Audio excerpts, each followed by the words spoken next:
Good morning, everybody. My name is Bill Nemser. On behalf of the Minuteman Advisory Group on Interlocal Coordination, or MAGIC, I'd like to welcome members and guests to this morning's exciting program. MAGIC is a 13 community subgroup of MAPC, the Metropolitan Area Planning Council. Together, we work collaboratively on issues of regional concern. Our program today is the second of two series presented by MAGIC on diversity, equity, and inclusion.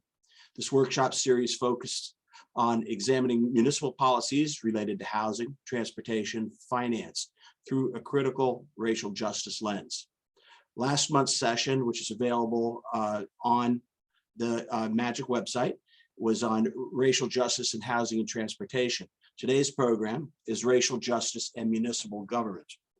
The sessions explore the deep systematic inequalities related to how communities have been built, connected, resourced, and governed, while exploring opportunities to meaningfully address these racial disparities through community-engaged policymaking.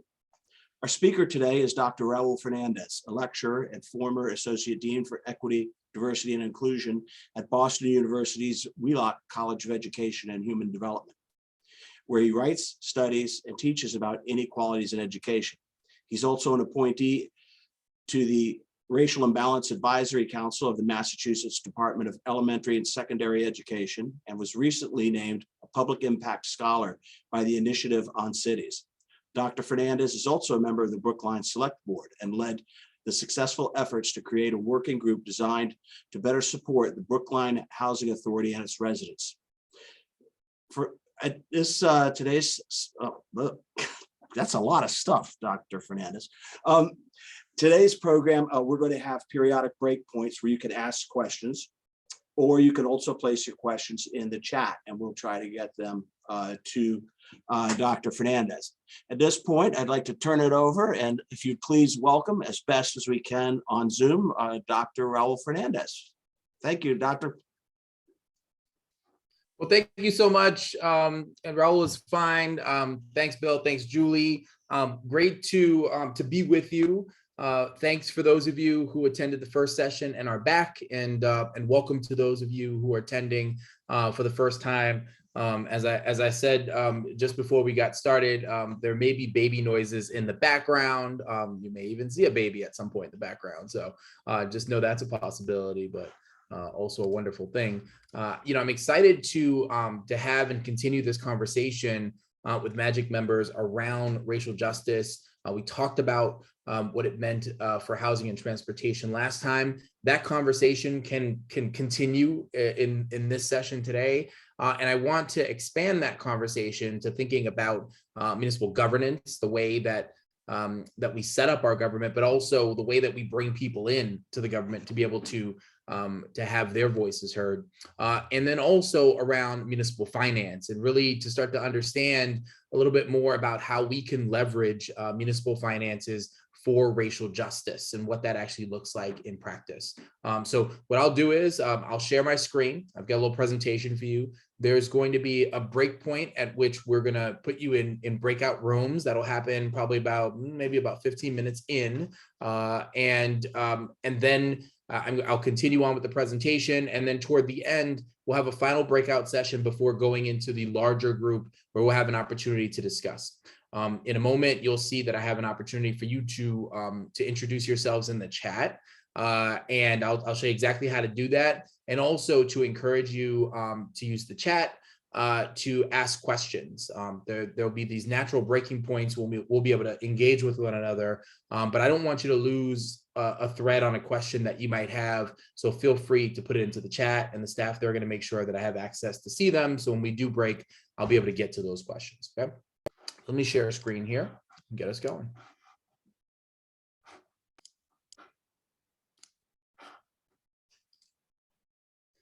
All right, so Bill did an excellent job of setting this up for me. I don't know if I'm going to spend a whole lot of time anymore letting you know who I am. I work at Boston University, of course, with Mass DESE on the Racial Imbalance Advisory Council. Sorry to interrupt you. That box is there one more time on the right. I don't know if you're able to minimize it. I'm not sure why that's happening again. Yes, how about that? Yep. Is it better? Yep. Okay, great. Oh, even better. Yeah, Thank you. Yeah, great. And that's that is the I'm not sure what's happening with Zoom, but that's the boxes where I can see some of your faces. So now I see none of your faces. So you'll just call out to me if anything's not going well here. And so this work on the Racial Imbalance Advisory Council, of course, and again, really thinking about policy here as well as practice is going to be really critical. In addition to there we go, being the vice chair of the select board and a deep understanding of what this work actually means from a municipal governance standpoint. What are the barriers that are in front of us, but also how do we overcome some of those barriers? My work with the Brookline Housing Authority as well. What I didn't mention last time were a couple of things that I think are relevant to today's conversation. Is that I chair the Small Business Development Committee and think deeply about equity for small business, and particularly racial equity within the small business landscape. We'll talk about that a little bit today. And then also I sit as the Select Board's liaison on the Commission for Diversity, Inclusion, and Community Relations. And I'll talk about some of the work of that body and how it pertains to racial justice in municipal governance. So here we go. As Bill said, this is the purpose here. I think you can see this for yourself, and Bill read it out a little bit earlier around the purpose around exploring these deep systemic inequities. And then I want to make clear that what it is not is an opportunity to convince you that what works in other communities will work in yours, right? So this is not at all about saying this is the prescriptive way to do, whether it's community engagement or participatory budgeting. We'll talk about those. There is no prescriptive way, right? There are ideas. There are ideas that have been proven to work elsewhere that may work in your community, and we'll be talking about some of those. All right, so let's get into this around governance and finance. The objectives here today to consider policies that will help us better understand the problems of our underrepresented residents, and to explore how we can put our municipal budgets to work to solve those problems. That's going to be our discussion today. So introductions in the chat. We already have your name. When you put something in the chat, your name is the first thing that we see. So you don't need to put your name, but if you put your affiliation, that'd be helpful, whatever your role is that brings you to this space. And then if there's a question about this topic, and I know we haven't gone into any of the content yet, but I'm just thinking as you came into a space about racial justice related to municipal governance and finance, what are some of the questions that you're bringing in with you? What are some of maybe even the problems of practice that you're working on where you are and that you might need a little help with? Again, I can't see those right now, but I'll be able to return to those later, and I want to make sure that we get those addressed. So pop that in. What mine would look like, my name would be at the top. It would say, then I'd write in Brookline Select Board Vice Chair. How can we use municipal funds to support racial equity? So I already took that question. You got to come up with another one. But just, it can be broad like this, or it can be very specific. Either way, up to you. All right, so get those introductions in and we'll come back. So governance, this is the first piece that I want to focus on. And of course, when we think about governance and finance, those two things are very much interrelated, but I'll do my best to focus on the governance piece here. Research around governance, and particularly around participation in municipal governance, is very clear that representation matters, and that also in terms of boards, committees, commissions, you name it, folks of color and folks from immigrant communities, non-citizens who live in our communities, and others are severely underrepresented on those boards. And we have some, when we think about what this looks like, for instance, at a national level, this is the current Congress, the most diverse Congress ever. And what you can see here is that they're the most diverse Congress ever isn't all that diverse. I want to put a fine point on this, because as we think about what our governing means with relation to identity, it's important to understand at the federal level, certainly, and in many cases at the local level, we have policies that have been passed through a very certain lens.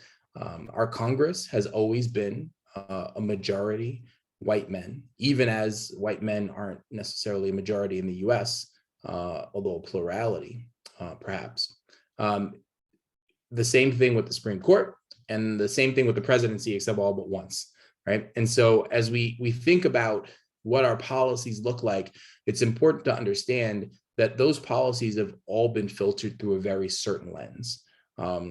Imagine how our policies might be different if the vast majority of representatives over time were Black or Asian or queer Latinas, right? And so identity really does impact policy. And at the local level, we see that coming to, really coming into effect even more. And so I want to talk specifically about this local level. There's some good research here from Stanford around the connection between property ownership and participation in local politics.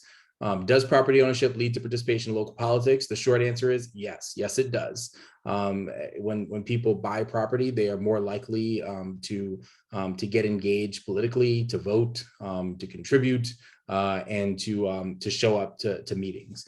For those of us that have communities that are, significant proportion of property owners, but also a significant proportion of renters, if at town meeting, if you have one, or at public hearings, I think you see the difference in participation rates there.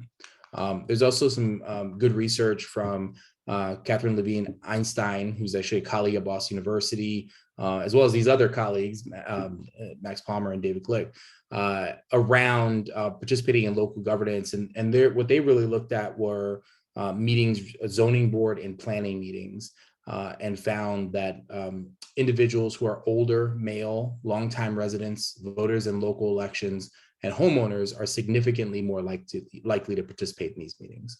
And so this may be, for some of you, it certainly is for me, intuitive, right? Having been at many of these meetings and even spoken at some of these meetings, seeing the lack of racial diversity, or at least a racial diversity that doesn't match the broader diversity that exists within our community, it's certainly very obvious. Add to that, we'll get to boards and commissions in a second. So I want to give Catherine just a few minutes to talk a little bit about what this looks like in the zoning context. But my hope is that you'll really key in on the sort of the participation by identity context as part of this. So we'll play just part of this interview. Despite Boston's recent surge in new housing, there's no shortage of community meetings where developers face opposition. Outside the city, there's an even greater chance of meeting with resistance, most commonly summed up by the phrase, "not in my backyard." To tell us about a new study of the NIMBY phenomenon is a co-author of a new report from the Political Science Department at Boston University. We'd like to welcome Assistant Professor Catherine Levine Einstein. Thank you very much for being with us. Thanks for having me. First, we've heard about this before, but why is this NIMBY phenomenon so important to get a handle on for this whole region, I guess? Yeah, so Greater Boston right now is facing a significant housing shortage. We have fewer units available than what people need, and this is really driving up housing prices, right? So both the cost of purchasing a home and the cost of renting a home have gone up astronomically over the last 5 years. And so what we really need to be doing is building more housing to address this crisis. And NIMBYism may be one of the key obstacles to getting enough housing built to meet the needs of people moving to the area. And of course, the next question that comes into that mix is, what happens if Amazon wants to have a second headquarters here? Where do the people go? Exactly. What about the things that feed into NIMBY? We typically think of community meetings and developers presenting plans, but isn't a lot of this about zoning codes that are, not that flexible to begin with? Well, so what the meetings happen in part because of what the zoning codes sort of permit or don't permit. So basically, if you're a developer and you're proposing a project of a certain size, you sort of bring it forward to the town, and the town might say this requires a special permit or this requires a variance from existing zoning in some ways. And so that typically involves public hearings where members of the public are then offered a chance to provide input on a development. So zoning absolutely matters, but even in sort of places that have fairly progressive and liberal zoning codes, public meetings are required for most projects that are over a certain size. Well, what about the sample of people who tend to go to these meetings? What are they like? So they're very deeply unrepresentative of their broader communities. I think the big takeaways is they are much more likely to be white, and they're much more likely to be homeowners than the general community as a whole. They're also really attitudinally unrepresentative. So they're much more likely to be opposed to the construction of new housing. And this is true sort of when we compare the people who attend these meetings to opinions in the general public. We sort of know that these folks are much more opposed to the construction of housing. What about the reasons they give for opposing developments? So traffic is really popular. They also bring up the environment and environmental concerns, and they also bring up concerns about density. Those are the most popular. Now, of course, when I looked at the list of those reasons, there's nothing here about any overt racism or anything like that. So maybe those could be legitimate reasons. Right. So I think it's really hard to know and sort of to evaluate what's legitimate and what's not. We find cases where people are opposing the construction of 4-unit buildings because of traffic concerns. And I have no doubt that 4 additional cars or 8 additional cars might produce a mild annoyance on some streets, but it's hard to imagine that creating systematic traffic problems. But more generally, I think it's also really hard to adjudicate what is a racist concern and what's not, because I think most people sort of know that at a public meeting, even if you hold sort of racial or class-based fears, you can't really talk about concerns in those terms and be taken seriously by zoning and planning board officials. So we can't really tell in the data whether these are sort of people genuinely concerned about traffic or saying they're concerned about traffic, but they're really concerned about something else, or people who just know that if they say traffic, the developer has to do a traffic study, and that delays the project and costs the developer a significant amount of money. Is there a way to change the mix of people going to these meetings? So yes and no. So I think there are ways that towns can do a better job of recruiting a more representative mix. One thing that a lot of Massachusetts towns currently do is they use these things called abutter notices to notify nearby property owners of proposed developments. And so these notices only go out to people who own property or homeowners, and they aren't going out to renters in some places. And so I think it would be really helpful to ensure that sort of everyone who lives near a project is aware of what's going on in their communities, and for cities and towns to make an explicit effort to notify renters. So that said, yes, there are some things cities and towns can do, but I think the nature of housing development is always going to attract more opponents than supporters, just because it has concentrated costs and diffuse benefits. Very few people are going to be motivated to attend a meeting by the really tiny affordability benefit of 3 additional housing units in a city. But if you live next door to that, proposed 3-unit development, the construction noise, the parking hassles, like all of those things are real and understandable concerns that are going to motivate people to show up to oppose a project in a way that it's not going to motivate supporters to show up. This is BNN News, and we're talking with Catherine Levine Einstein from. Okay, and so what I really want to just make sure that to put a fine point on here around representation is it's not that those folks that are showing up to those meetings with those concerns don't have legitimate concerns and that should be taken seriously by our governance. It's that when we only see certain folks from certain backgrounds showing up and expressing their concerns, it's easy to believe that those are the only concerns, or that is a widely held point of view, because we aren't hearing necessarily from people with other ideas, and particularly people from other backgrounds. And so, I really want you to put in your minds is that there are 2 issues here. One is a lack of representation in governance, no doubt, right? Whether it be those of us who are elected officials or who engage with who are staff or engage with governance in another way, or those who just show up and tell us, what's on their mind. That's an issue, no doubt. But there's another issue here is us believing that we've got the best ideas and the best people already. And that when we get, let's say, consensus among those who do show up, that is the best policy. And in fact, there are many, many more people who aren't engaged, whose perspectives aren't being considered for a variety of reasons that we can talk about. if we did hear from them and incorporate their perspectives, we might actually have a modified or completely different policy. And so we always have to think about those folks who we're not hearing from and whether or not this thing that we're doing is going to work for them. I want to talk a lot more about that today. Community engagement is a big piece of this, and we're going to be talking about that a lot. And so what I want to just get you in breakouts in just a moment, and I'll share this in the chat so you can see this once I stop sharing. But I want you to talk in your group about what the underrepresented populations in your community are, right? They're probably different in every community. What are they in your community, and what steps you've taken to incorporate their voices into your policymaking? And we'll give you those 2 questions to start. We'll give you about 10 minutes, maybe a little bit more to discuss. And so start with those questions, and wherever the conversation leads you, feel free to go in that direction. When we get back, I want to hear from a few of the groups about what you discussed. So I'm going to stop sharing now. Grab that.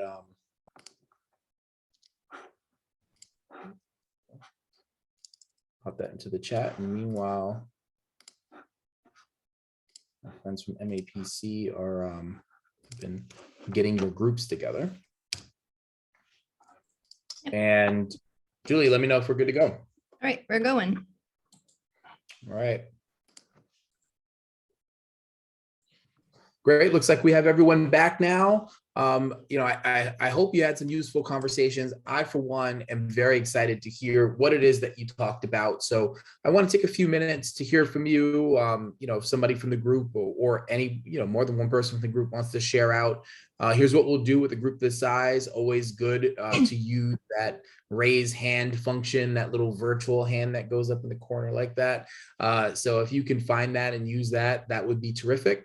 If you can't do that, I see at least one person on the phone. Sometimes that's a little bit difficult. Feel free to give a wave or something like that, and I'll make sure to bring you in. And then finally, I make my best attempt to pronounce everyone's name as they pronounce it. So if I call on you and I get your name even slightly wrong, please make sure to correct me so that we all know how to get it right. So I see Tina. Let's get started there. Hi, thank you, Raul. Nice to see you again. Thanks for coming back to Magic. And hello, everybody. One thing that came up in our group and that I was reminded of for myself is the idea of a white exceptionalism, that white people need to state their credentials, say how many letters they have after their name in town government or at town meetings. And I think, and I have a great book called Me and White Supremacy by Layla Saad, which is a great resource for learning about some of the ways that we as white people keep ourselves in these positions in our towns. And I'd really love to connect with any other towns that have anti-racism or groups of that sort. So I'll put my email in the chat. Thank you. Great. Thanks, Tina. That's very interesting. Yeah, I think oftentimes we also hear people, and this is, there's 2 sides to this. We hear people talk about how long they've been in a community, right? So you show up to a public meeting. I've lived here for 30 years or 40 years. And one way, sort of pretty innocuous way to take that is hey, I've got a lot of experience here. I've seen a lot. I know a lot. Another way is I'm from here. Right. And oftentimes other folks that have been there, a lot shorter, but they may have some their own problems or ideas about how we can fix our collective problems, might feel, like their input isn't valued because they haven't lived here so long. Maybe, they just moved to town. Maybe also they moved to the country as an immigrant. And so really making sure that we send out messages that make sure that everyone knows their opinion is valued, regardless of how long they've been in our community. It's really important. I think that's a really good point, especially in New England. I've lived here for 40 years, but I wasn't born here. So if you're not born in New England, you're a blow, you're a blow in, and there's a certain way you don't count. So I think, especially as an immigrant and coming from an immigrant family myself, I think that's really important. So thank you. Thank you. Appreciate you. Who else? Raise that hand, give me a wave. We'll get you in here. Oh, there you go, David. So I think we need to also be careful to not say that maybe underrepresented people are new to town, right? In Acton anyway, that we've had people of any description be in town for decades. And I think it's unfortunate when we classify them as not being from here. You know, I think this we may be well-intentioned here, but I think we just need to be a little careful with that. Yeah, that's a great point. And multi-generational, communities of color in our communities as well. You know, I'd say it reminds me, David, of we see this happening in Brookline's a Mecco community. I know there are a number out there. We see this happening where students of color who are born and raised in Brookline are oftentimes confused for Mecco students who come from other communities. And so really thinking around the kind of stigma that David talks about and sort of understanding that not all people who are either immigrants or folks of color, don't have deep roots in the community is important. Yeah. Other thoughts? Yeah, Sarah, and then Franny, I see after. Oh, Sarah, you muted. Our group we were addressing the issue of how to bring voices forward. And so we had a number of towns that, like I'm from Lincoln, that are fairly small communities with very, very small populations that are not white. And so you're already dealing with the challenge of a very, very small number of people. On the other hand, Lexington has a large population that is not white and seems to be having some good mechanisms of bringing those voices in. We also discussed the challenge of bringing in the voices from people the rental community, but also the housing, where there's multifamily housing. And how do you do outreach? And in Lincoln, historically, we have gone to those communities and had meetings in community rooms. Not that you necessarily get a large turnout, but at least it provides an opportunity for those voices and demonstrates outreach. But that was essentially, and we also discussed the lack of diversity on our boards and committees, both not just in terms of white people versus peoples of other colors, but the concentration of representation in households. Say more about that. Well, on boards and committees, you will have spouses. So you'll have one household represented on two committees. You also have a rollover of people moving from one board to committee, which offers institutional memory, but also ties up seats.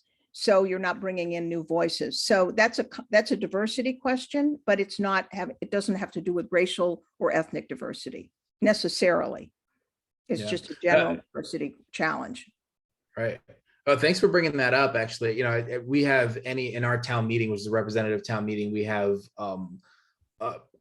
our fair share of couples who are in town meeting, and it sort of makes you think about what that means for representation for that particular precinct, whether or not we could do better with having someone else who doesn't live in the same household represent maybe some other folks within the precinct. This piece about the rental, folks that live in rental properties as well really resonates. It should resonate for anyone who's an elected official who's knocked doors and understands how easy it is to talk to people who live in single family homes, but how difficult it could be to get past that front door to talk to people who live in rental buildings, to the extent that you have those in your community, some of the larger buildings. So thanks for that, Sarah. Franny?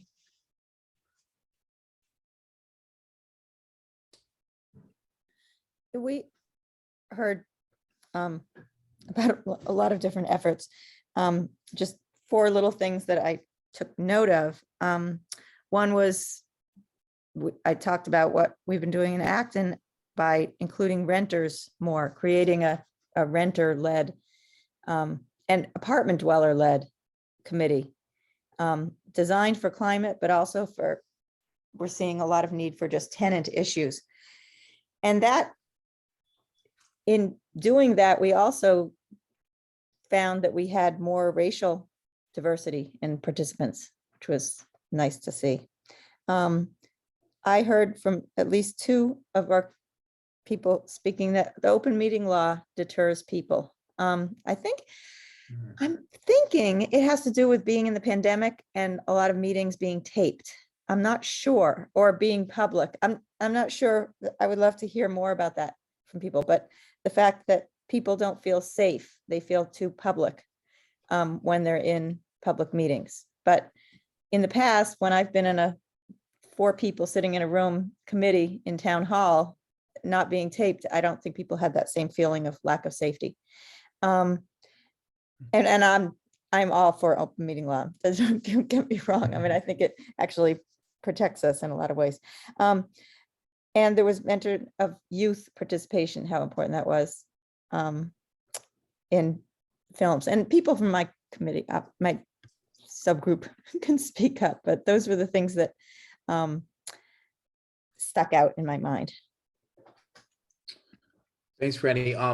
Just a couple things to respond to there. One, around tenants, residents of rental properties. We actually followed the advice of Catherine Levine Einstein and actually passed a bylaw that extended notifications to any notification that goes to abutters now actually goes to rental, people that are in rental properties, not just the owner of that building that they live in. And it was very widely supported. I think, when we think about, it's the idea is that people should know what's going on around their block, not buildings and not houses. People should know. And so it's very widely supported. I imagine it would be in your communities too.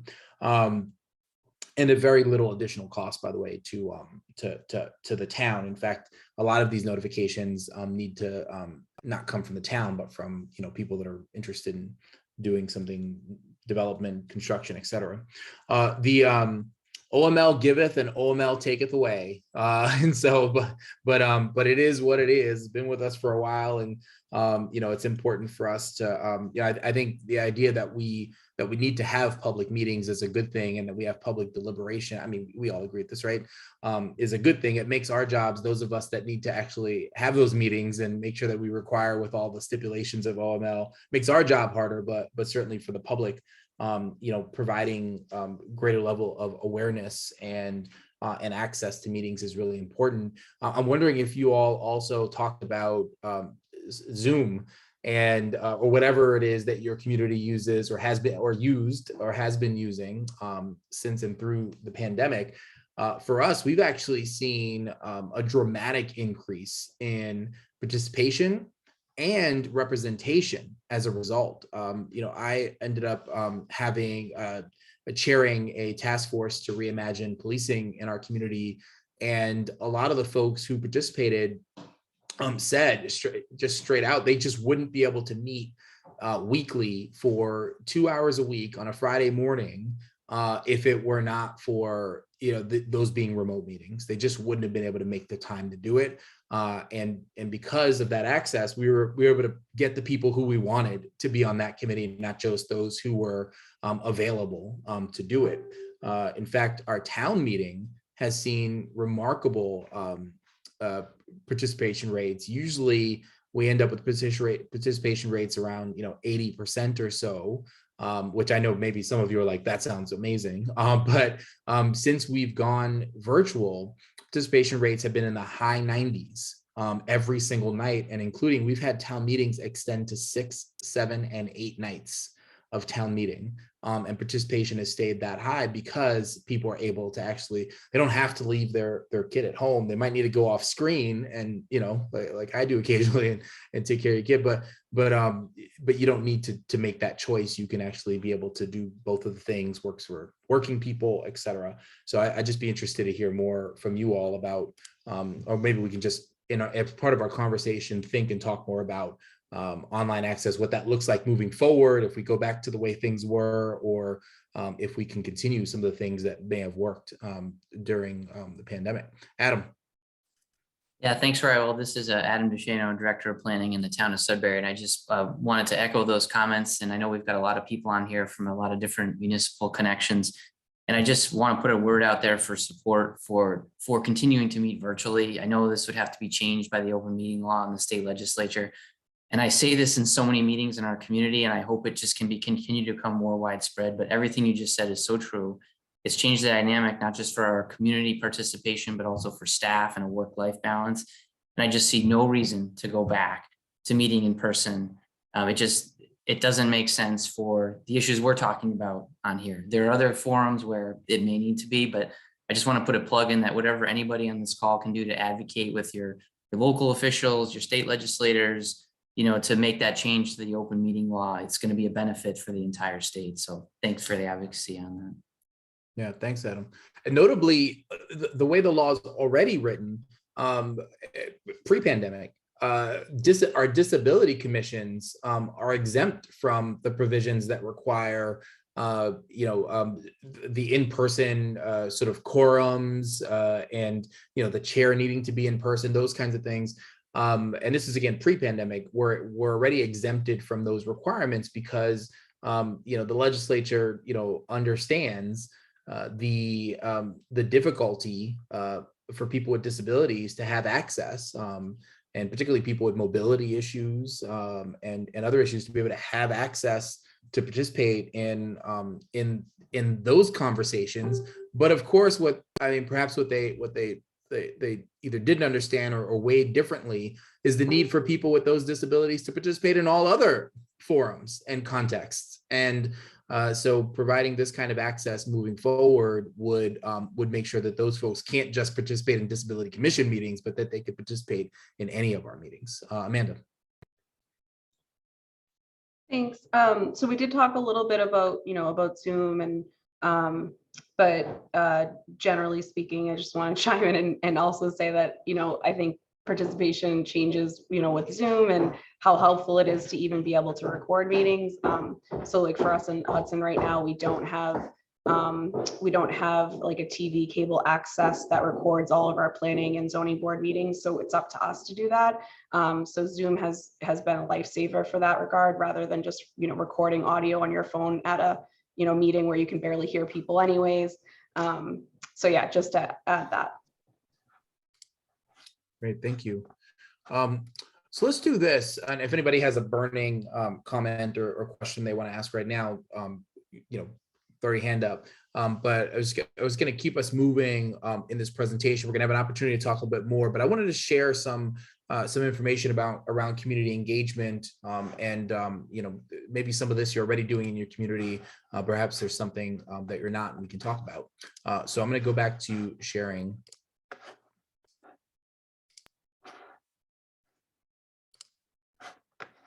It was great to sort of check in and hear about your experiences. We do want to talk a little bit more about community engagement and what that looks like, and also the idea around a community engagement plan. We'll talk in a moment about the difference between outreach and engagement. But I want you to think about whether or not you have a plan to try to see if this may be on file already, and whether or not, even if it's on file, if it's something that you actually use in your governance. A community engagement plan outlines a set of specific outreach and public participation strategies with assigned roles and a timeline for new or recurring projects that will impact the community either at the neighborhood or citywide level. I'm talking about SMART goals, people. We actually have a community engagement plan that was created through the warrant article process in Brookline. And it requires every department that interfaces with the public, which I believe is every department, to come up with a plan for how they're going to do that, and to really think through the kinds of projects that are moving forward and how engagement for that particular project might look, because community engagement doesn't look the same for everything you're doing. As an example, here's the just one item from the Parks and Open Space Division. And this is specific to community park and playground renovation projects. The goal for them is to increase the number of diverse voices, interests, and needs in the community design review process. and they have a specific goal here. They talk about the steps that they're going to take along the way to do that. And they think about, there's the tools of engagement kit. I'm going to show you some of those tools of engagement in a second, to really think about which pieces of that kit they're going to pull out and use as part of their work. And this is just, again, for one project in the plan. You see it goes a little further than this here. I'll show you just some of the tactics that are here. And I like this slide because it shows you the difference between informing, engaging, and empowering, right? So informing, things like, oh, we put out a fact sheet or brochure, put up a website, there's a flyer, we did a PowerPoint presentation, send some stuff out through our listserv and on social media. These are all important things to do, no doubt.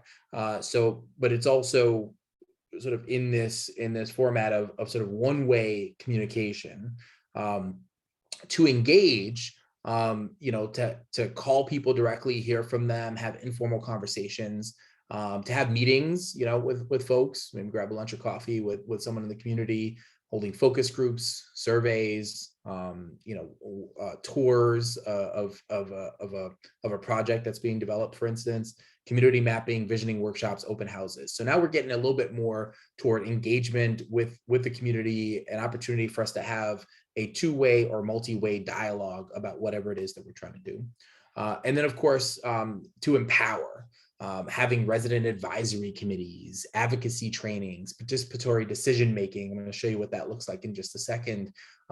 These are ways that we're actually in some way sharing the power that we have with others, or in other ways, giving the power that we have to others. And I'm going to show you a video that talks a little bit about what that might look like. So again, outreach versus engagement, those things as we're toward the left of the slide there, we're more on the outreach, and the right is engagement. The key about engagement is that it needs to be consistent over time. So I've heard people say like, hey, we keep doing some outreach, but people from X population don't seem to be applying. And in fact, I remember talking with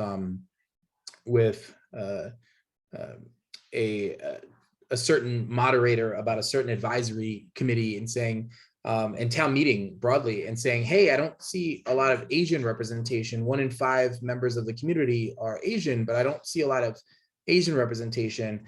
And the response that I received was, yeah, we've done outreach in the past, but they don't seem interested in serving. So this idea that, the Asian population, which represents 1 in 5 residents in Brookline, just are not at all interested in engaging and being part of the decision-making in our community, certainly didn't make any sense to me. And so, if we think they're just not interested, we tried, that's one approach. I think, another approach is a community engaged approach, which is about figuring out what are the barriers to engagement and really staying, building relationships. And we'll talk a little bit more about what that looks like. So participatory governance, we're going to talk today about participatory governance and participatory budgeting. But on governance, this is a process that empowers citizens to participate in public decision-making. It's been gaining increasing acceptance as an effective means to tackle democracy deficits, places where not enough people are involved. And frankly, it's just about everywhere. When you look at even local voting and participation rates are extremely low.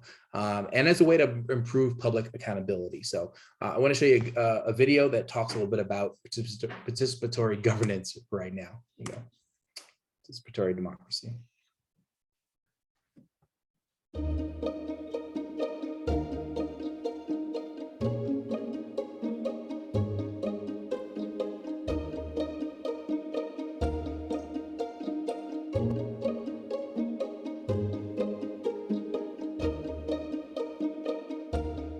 Millennium Development Goals came out of the UN's Millennium Summit in 2000, and those set a series of high-profile benchmarks for trying to reduce poverty and improve governance across the world. What's happening now at the UN is a sort of the next wave of how do we build off of that progress and also broaden out the scope. So the Sustainable Development Goals that are being negotiated now focus on issues like climate and ecological sustainability and good governance and inclusion.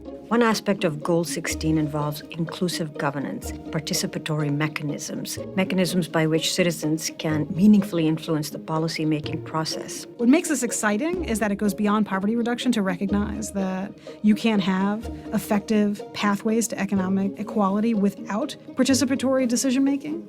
Many times we talk about the need of more participation, more democracy, but we never ask like why, right? Why is it good? The promise of inclusive governance and participatory decision-making isn't that citizens feel good. It's that policy is better. With participatory democracy, the ownership that people in the community have over the ideas that they have, it creates a whole different dynamic of stewardship in communities around people getting what they want and then feeling like they're going to protect what it is that they've achieved. U.S. democracy, while better than many democracies in many respects, is still far from perfect. I think while we talk about the United States being a beacon of democracy, the reality is there are many groups of people that aren't actually at the table making decisions and participating in the democratic process. People of color, low-income people, et cetera. The most interesting question is what the Sustainable Development Goals look like in the U.S. context. If we could engage citizens in their neighborhoods, in planning decisions, in resource allocation decisions, it could transform public policy in this country. Participatory budgeting is probably the forum that's gaining the most traction. We've been initiating a process here in New York City where ordinary people, residents in their communities get to decide how to spend public money directly. In Boston, we've done the nation's first ever youth-focused participatory budgeting initiative. So we're seeing park renovations, school renovations, items that young people designed and said, we really need this so that we can move about our city and be excited. And so it really reflects what our society is going to look like in Boston 5, 10, 15 years from now. In Portsmouth, New Hampshire, the schools were having a bullying problem. City manager had the idea to engage parents in solving the problem. What he thought would be a one-time conversation with parents actually stretched over 2 years and resulted in a very serious set of recommendations that the city ultimately adopted. Now it's become a mechanism called Portsmouth Listens, and they routinely take up issues in their community. The United States can be inspired by alternative methods of engagement. In Brazil, in India, South Africa, and some of these other countries, we have far more innovative democracies. They've created a better system, a kind of more supportive infrastructure for engagement, for democratic innovation. For some governments, being inclusive means posting information on a website. It means creating a 311 hotline so that someone can complain about a problem. There's a range of ways in which we can think about creating more inclusive governance and more participatory decision-making, but we're not having that conversation. The Sustainable Development Goals gives us that opportunity. Government succeeds when people trust their institutions, but also when they see that the government acts with neutrality. So perceiving that everybody stands the same or maybe a similar chance of making a difference. We're finding that people that participate in the process start to become more active agents of change in their communities around a variety of issues. I think that the SDGs are an opportunity for us to set goals as a people and to say that these are what our beliefs and our standards are, and this is the kind of world that we're trying to affect. Participation as a goal is an important part of the common future that we build, and the more we can build that to be a positive force, the further we can all go together. Okay. Click. There we go. So thinking really through, how it is that that we give power to others in a way that that benefits the community as a whole and brings them in to be part of this decision making, and how it's not just about diversity for diversity's sake, but that it actually can lead to better decisions that are more widely supported and with a greater understanding of why those decisions are made, even amongst those people who may not necessarily be happy about those decisions, because we know we can't make everybody happy, right? I wanted to talk briefly around, as part of this, around language access. You'll see, I'm going to show you just one more video in a moment, and you're going to see in there the language access that is provided to people to be able to even engage around issues related to budgeting, but in their own language as part of that, right? And so language access is providing limited English proficient people with reasonable access to the same services as English speaking individuals. And of course, if you're going to do language access, you need to have a language access plan. In fact, this is required by the federal government. This is something that we realized recently in thinking through how we're going to address ARPA proposals and requests. And anyone receiving federal funding, even indirectly, any community, is required to provide language access. All parts of a recipient's operations are covered, meaning if you take federal funding for one department even within your community, your entire community is responsible for having a language access plan. I don't know if you knew that. That was certainly something that was brought to the attention in our community. A lot of folks didn't know that. And so we recently actually passed through town meeting again, a warrant article that requires us to develop a language access plan and actually directs the town to have a language access coordinator as well to make that work.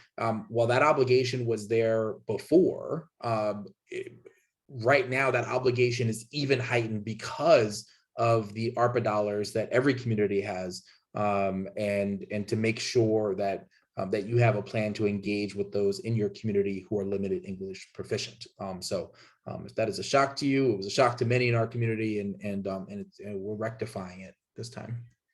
So with that said, really this is, representation. It's not just about those who are showing up to us, but also representation within the governance itself, thinking about board diversity, boards, committees, commissions, whatever you have, also making sure that's really important. We actually do an audit every 2 years to look at diversity on boards, committees, and commissions. It's, we ask people to self-identify and gives us a sense of where we are in terms of our efforts to represent the community as a whole as best as we can. I can tell you, like many other communities, we're not doing as well as we could or should. Another thing that we've been talking a lot about is expanding the franchise. A number of communities, and when I say the franchise, I mean voting rights. A number of communities have held local votes to expand voting to 16 and 17-year-olds. That's something that is still at the moment, hasn't moved in the legislature, even though a number of communities have sent home rule petitions to the legislature. This would be 16 and 17-year-old voting in municipal elections. The idea here is that you would get young people much more involved in understanding how government works, and while they're still in our communities before they go, leave high school, perhaps go off to college, really giving them an opportunity to place a vote in local elections and to participate in our governance in that way, and also non-citizen voting in municipal elections.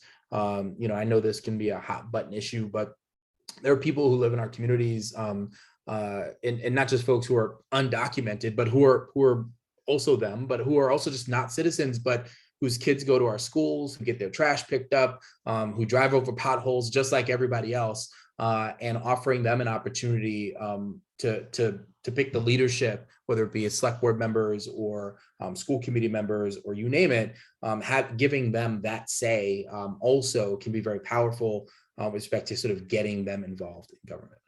Okay, I just want to say a few things about finance, and then we'll spend the remainder of the time just talking with one another a little bit. Budgets as value statements. It's important to think this through. The budget that you have put together is a statement of the things that your community values. And so to the extent that there are things that your community, you believe, or that you believe your community values that aren't reflected in your budget, or are a very small part of your budget, it's an opportunity to rethink that. You may want to have that kind of visioning exercise through participatory governance with your community to say, what are the things that we value as a community? Where do we see it in our budget? Where we would like to see that in our budget? Participatory budgeting itself, and I'll show you just a brief video on this as well, is really this democratic process in which community members directly decide how to spend part of a budget. A lot of communities have been experimenting with this now, a growing number of communities, I should say. And I'm going to show you a video about this in action. In New York, you're also, there's also, as you saw in the last video, some participatory budgeting going on in Boston and elsewhere. And you may be doing this in some ways without even knowing it. I'm happy to talk about that on the other side. Here you go.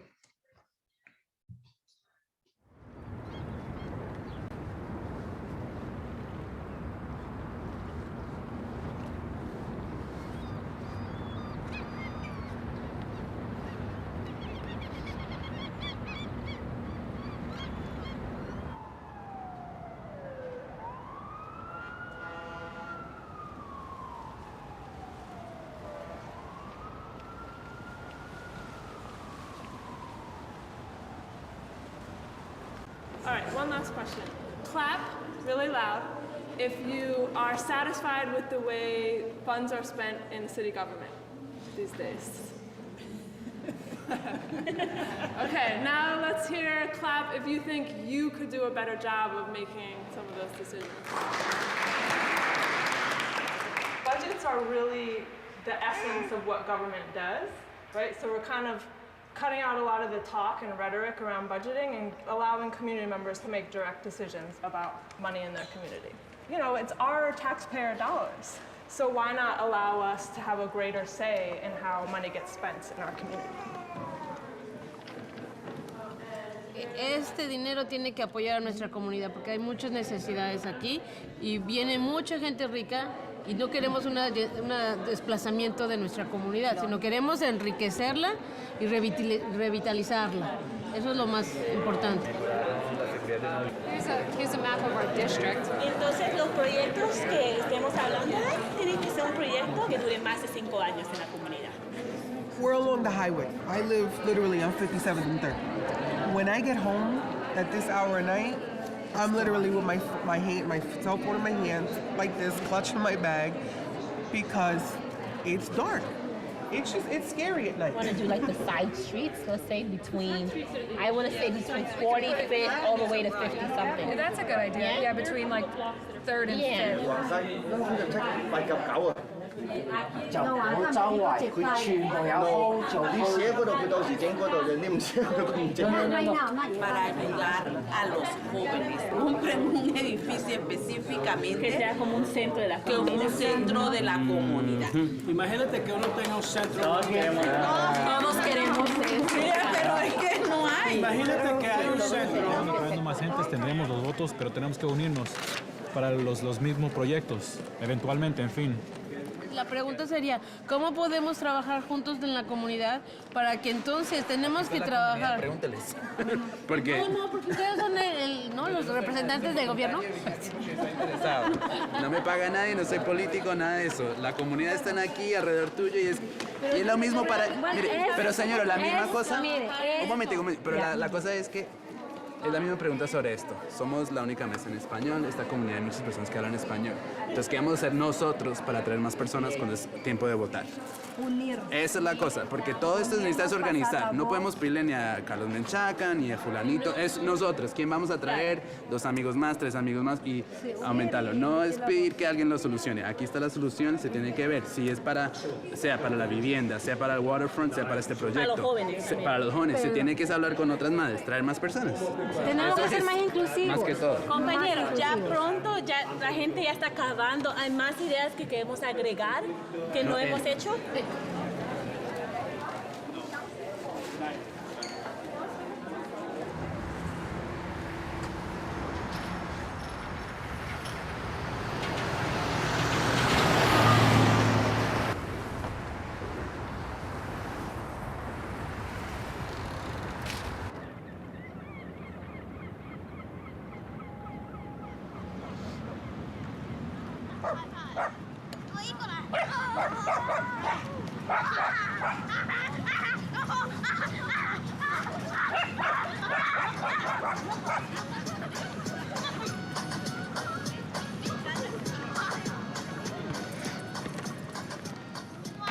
Where would you put those benches? Around here. Right here, here, here, here, here, and somewhere along here. So they have... And repair what's already there. There's a bench that is missing. A bench was never installed. There's the platform and there's no bench. And nobody checked on that? On the basketball courts, they got rid of all the benches that are in the courts and they never replaced them. That's a great project. That's a project and it's very specific. It's like benches on the basketball courts, period. How does that work? So what happens now? What's the next step? I guess I'm just going with the flow because I've never done this before. I've never gotten, and you know, I don't have no idea. No, good question. This go to the city, and the city approve what is good or no. And the 50 and it's 15 go to the ballot. We more choose specifics. as a community. Well, I'm hoping that's what happens, but that's the ultimate goal, I think, in the PB process. It's about the community. I thought that going to be at the 7:30, but it's very good, the conversation. See you Next week. Next Thursday.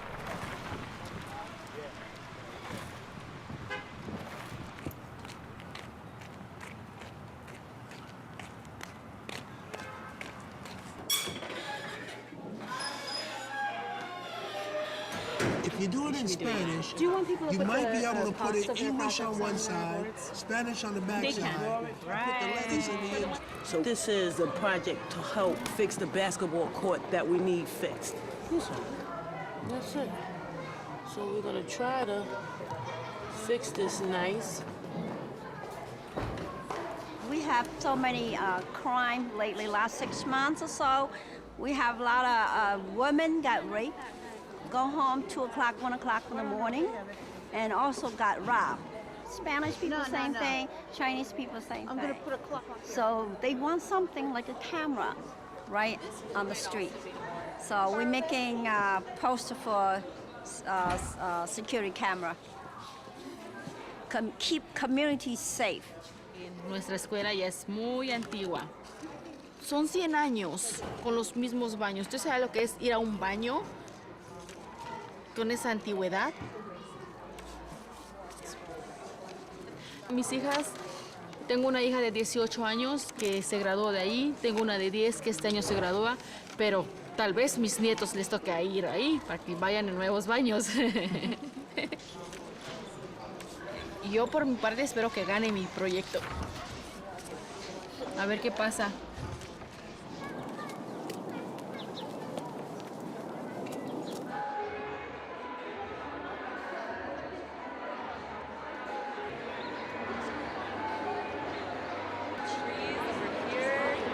And they want to put lights so at night you can cross when it's dark. Where are there cameras now? I mean, there's got to be some cameras.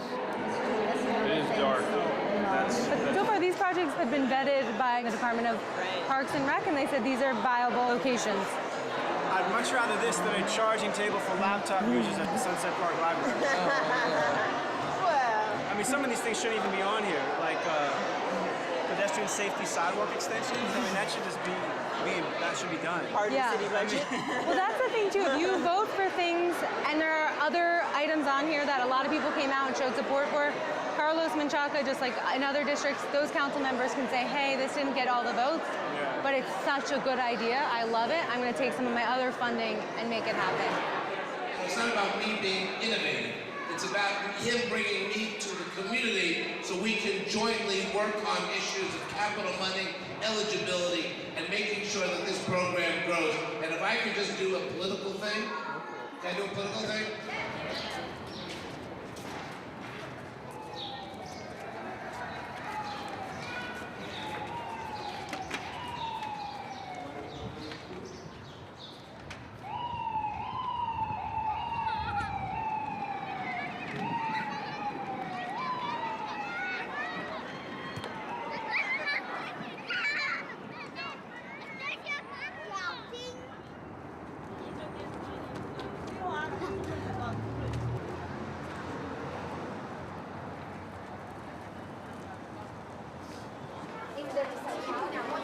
Did you guys already vote today? There are $2 million for the members of the community to vote on where to put the money. So I work for the council member, so I this is real. I just want to say that.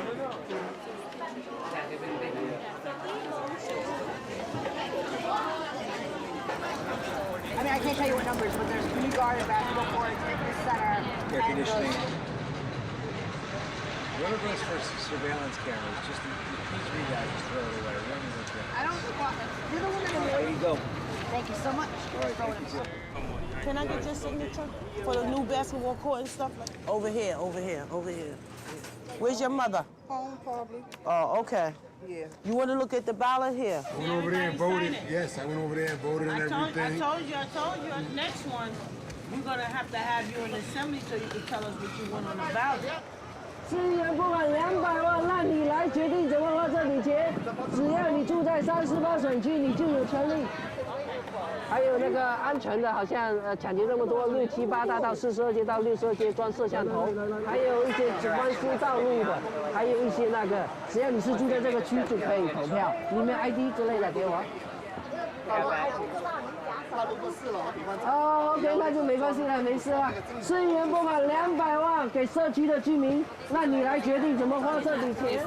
¿Cuál es su fecha de nacimiento? ¿Eres ciudadana? Y si no, pues tú sabes que tienes familia también que no tiene esos derechos, ¿no? Entonces, Tener un salón comunitario en la biblioteca. Es muy bien. ¿Tiene algún otro?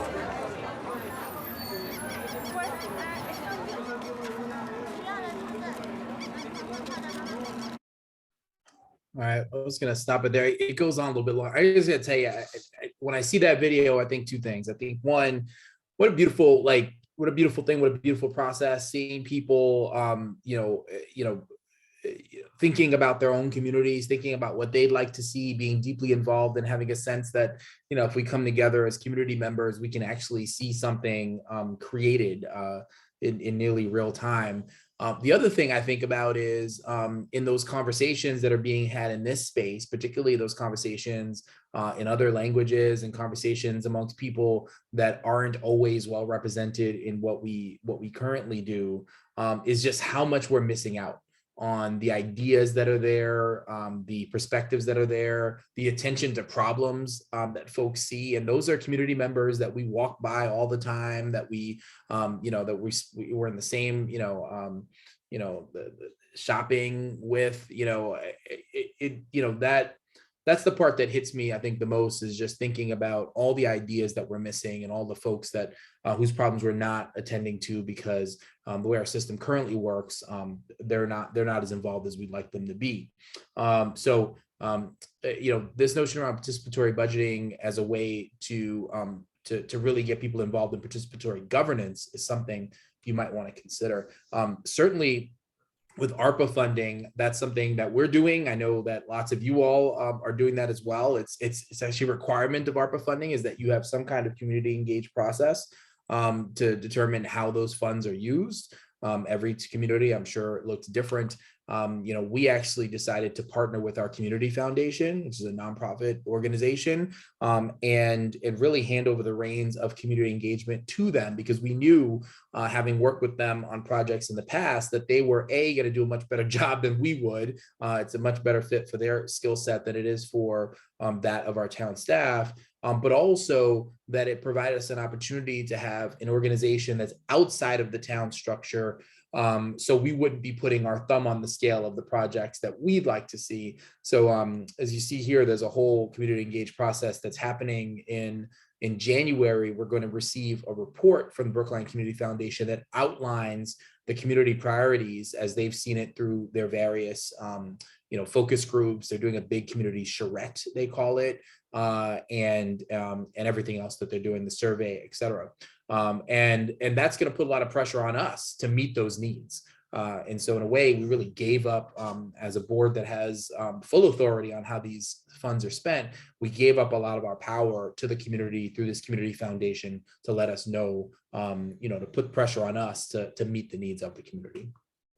So ARPA certainly is one of those things that is a one-time, over these next few years, we'll be spending down those funds. But every year we have what are called CDBG funds, these community development block grants that come from the federal government. It provides funding for everything from either infrastructure, economic development projects, public facilities installation, community centers, housing rehab, public services, small business assistance, homeowner assistance. And so, there's also supposed to be a community engaged process for how these funds are distributed. And maybe there's an opportunity for you to think in terms of participatory governance and budgeting, how you bring the community in to really determine which projects of the many that are submitted actually get funded through these CDBG funds.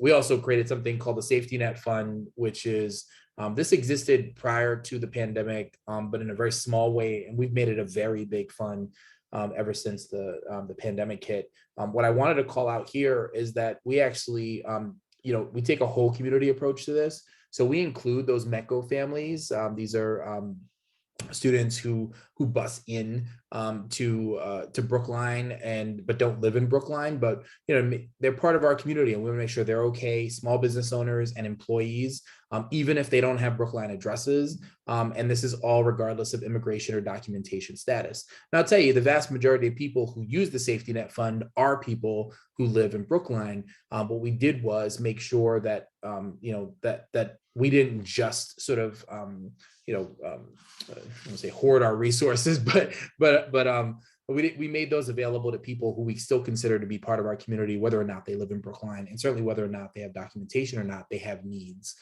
So this is actually on my select board signature. It has been since I think March of 2020, and constantly encourage support for that.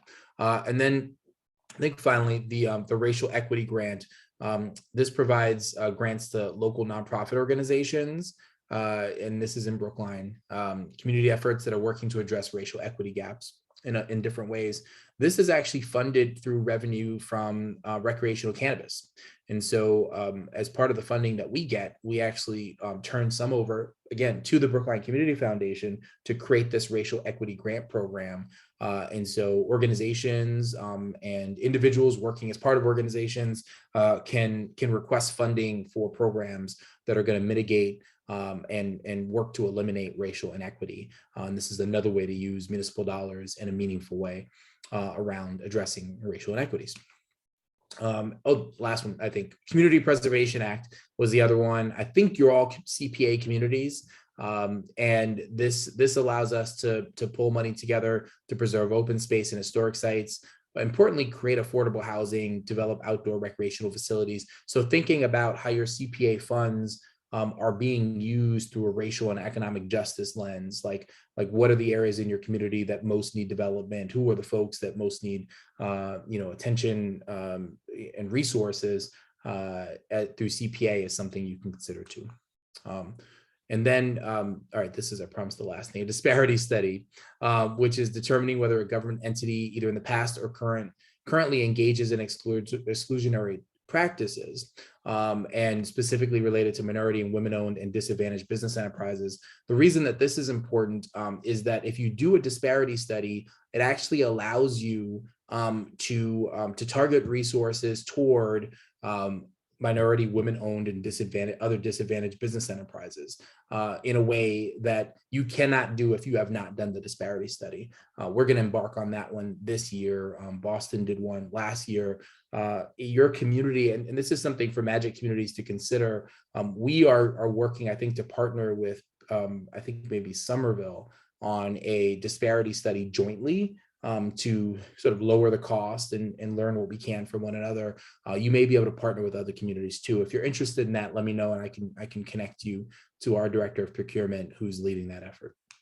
All right, so I had a video there, but I won't show you that now.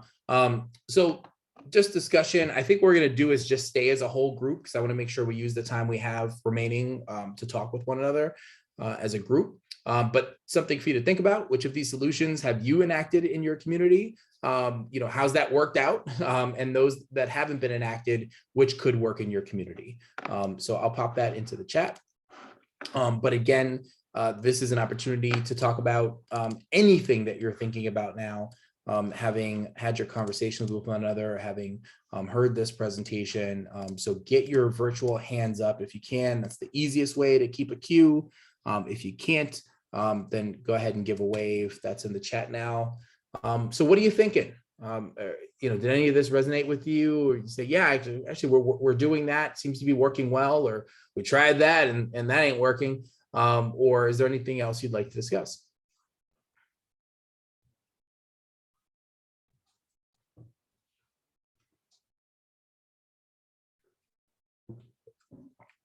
I also can go through, Jennifer, I'm going to come to you right now. I also have questions that you've popped into the chat, so I can actually go through some of those too, but let's get to Jennifer first. Thank you. I just wondered if any of the communities on the call have gone the route of allowing non-citizen members of the community to vote in town meeting or in local elections, if anyone has done that. Did that make sense? Yeah, I see Kate nodding. I don't know if you're muted, Kate. I'm nodding because it makes sense. I have a similar, I'm very interested in that too. I have a bunch of neighbors. They've lived in this country for, 30, 40, 50 years, but they're not citizens. And even though they're property owners and they pay the taxes, they have absolutely no say in how they get spent in town meeting or anyplace else. So I am interested in that question as well. Thanks, Kate. Yeah, and just so you know, this is something that has in the past at the state legislature. There have been a number of communities that have sent home rule petitions over the years. I think Brookline's first home rule petition on this was 7 years ago or something like that. It was quite some time ago, but others have sent some since, but it just hasn't moved.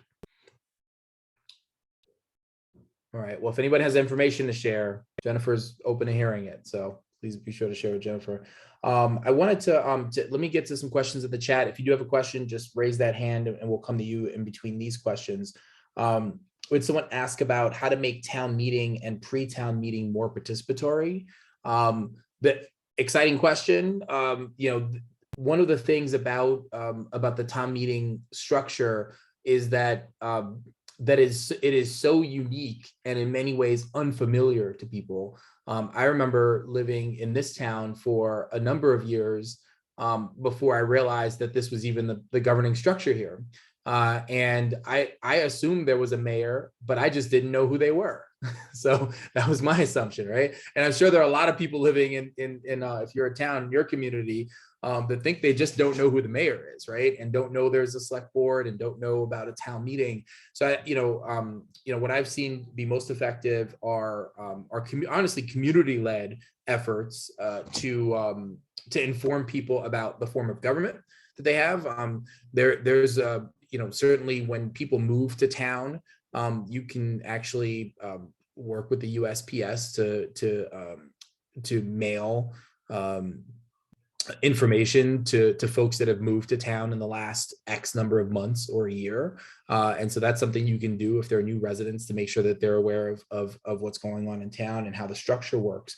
But in terms of pre-town meeting engagement, what I've seen be really effective is precincts coming together and having meetings where they actually invite folks who live within their precinct who aren't town meeting members to understand the issues that are on the warrant.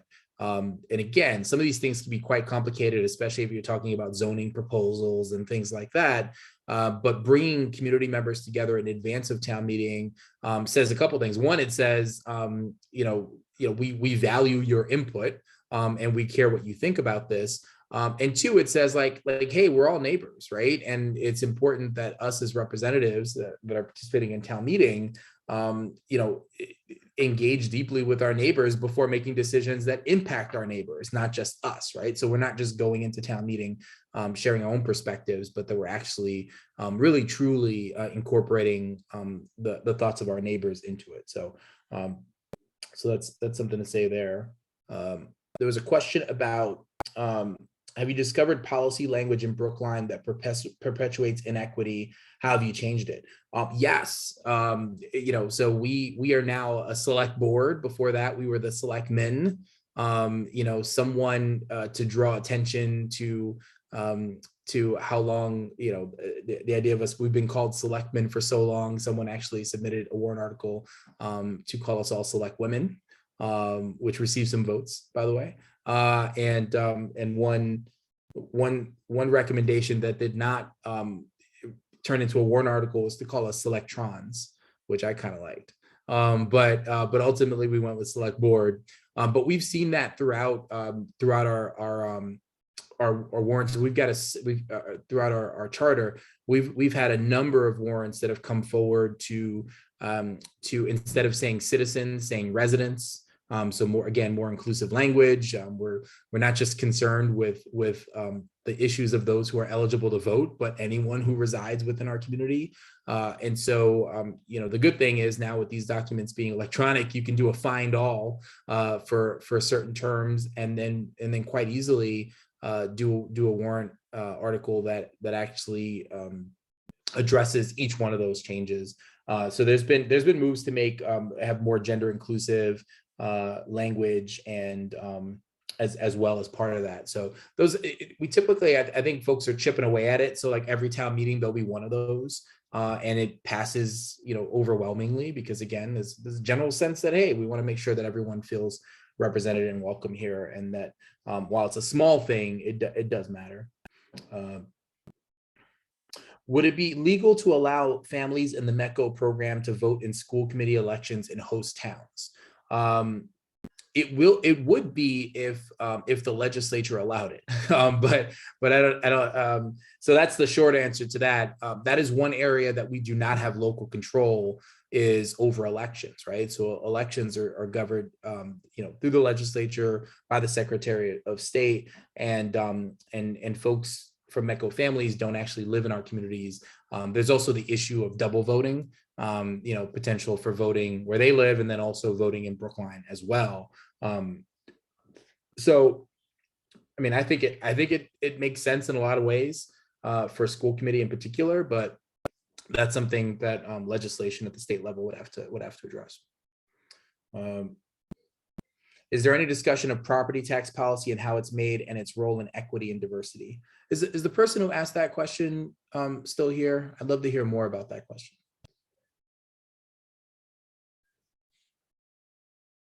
There you go, Sarah, you're muted.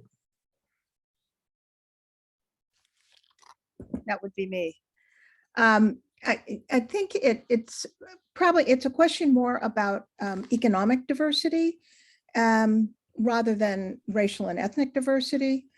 But how we form our property taxes and our property tax bills in our cities and towns has an impact on diversity, because as property taxes go up and up and up, how do you protect those whose property values have gone up, but their income has not necessarily gone up? And they may be lower income or middle income or whatever.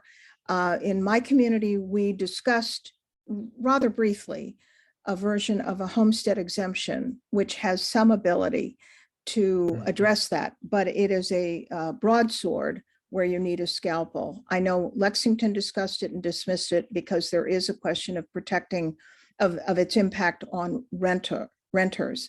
But I would like to see people dig more into a discussion of that and the ability and thinking through how to create our property taxes into a more progressive tax system than they currently are. It's an extremely regressive system, and that affects everybody other than the 1%.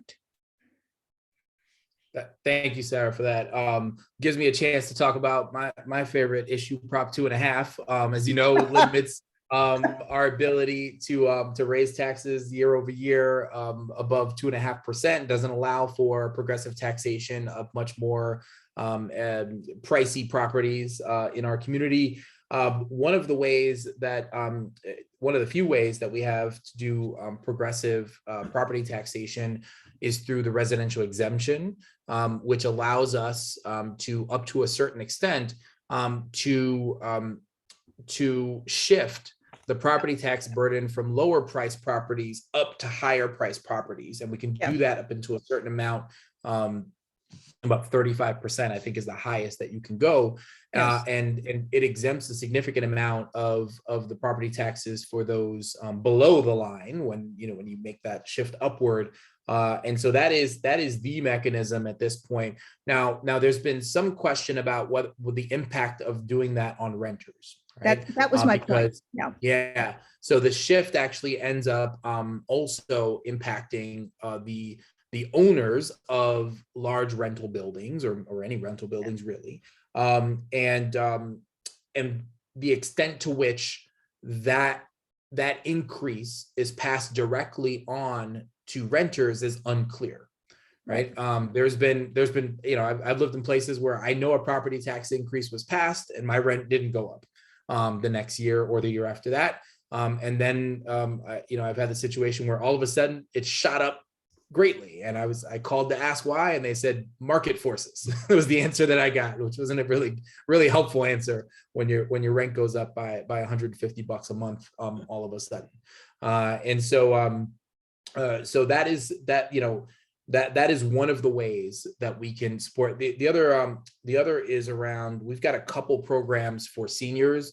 There's the property tax deferral program, which means that those property taxes are deferred until the home is sold, until essentially the property owner passes away. And then the other one, we did recently actually pass an exemption that literally exempted property taxes from seniors who essentially were house rich and cash poor, right? I mean, we don't want folks to, people should be able to age in community and die where they lived if that's what they want to do.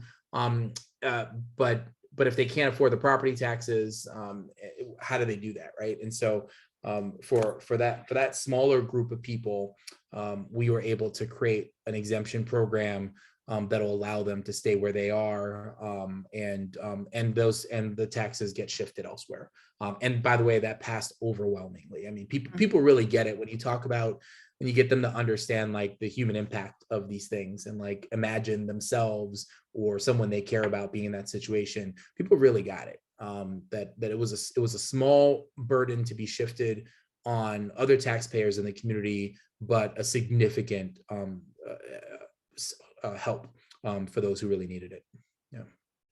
So I'm interested. I'll look more at the homestead exemption. I know you mentioned it's a broadsword, not a scalpel, but I'll take a look at that and see. Raul. Yeah. It is the it's the same as the residential exemption. Okay, you're talking about the same thing. Okay. Yeah, it's just another term. And I'm curious to know if there are any other communities who have successfully implemented it in the Commonwealth. Yeah.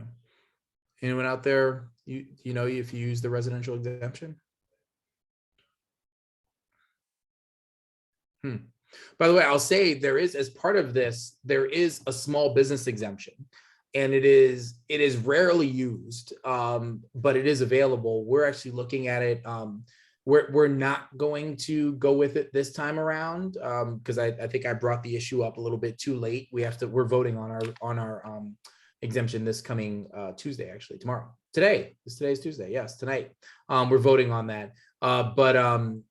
But essentially what it allows for, if there is a property that is valued at $1 million or less, and there is a small business in that property that has 10 employees or less, that is on a net lease where they are the ones that are paying the property taxes, not the property owner, you can actually exempt those property taxes. And again, likewise with the residential exemption, it gets shifted to higher priced commercial properties. And the issue there is the 10 employees or less. I mean, there are a lot of small businesses that either A, would definitely need this support, but don't qualify as having 10 employees or less, or B, the issue is you need to have that all certified with the state. And so there's a whole process by which businesses need to apply for certification for the number of employees before we then can provide that exemption for them. So over this next year, I'm going to be working with our town staff to figure all that out, make sure small business owners, I'm the chair of the Small Business Development Committee, make sure our small business owners are aware of that, and set up for next year to make sure that exemption's alive and well. At the same time, we need action at the State House to change it. I mean, so few communities use it because it is too restrictive and prescriptive, frankly, and doesn't allow for support where we know that it's needed for our really small business owners that are having a tough time paying their own rent. So anyway, more to come on that. Other questions that came up for you or reflections that you have?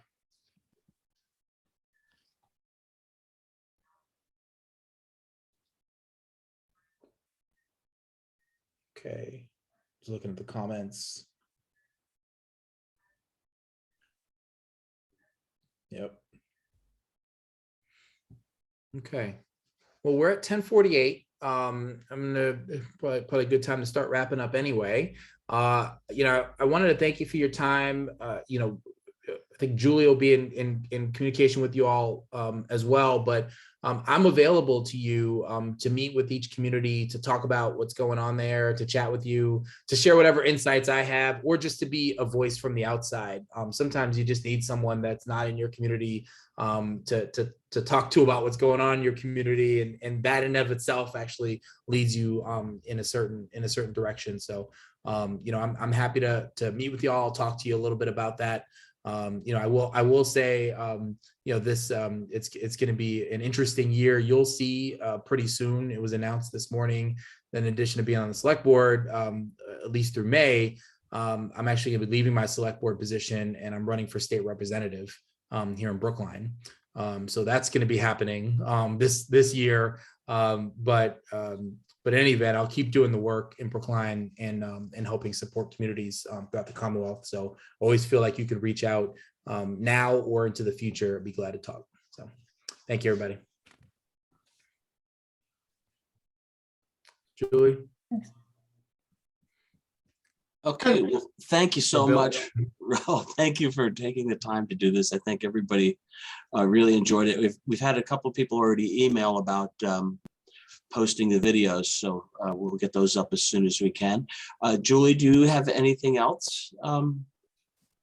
I think, yeah, I can help coordinate and reach out to Magic representatives to make sure you can connect to Raul for your one-on-one community time. So I'll follow up with you all about that and about links to where the slides and the video are on our Magic webpage, and then also probably to share a short survey just to get feedback on how these sessions were for you and what kind of programming we should offer in the future. So. Okay. And thank you so much, Raul. Thank you, Raul. Thank you so much. Thank you very much. Thank you. Yeah. Bye-bye. Good to see you all. Appreciate you. Bye-bye. Bye, everybody.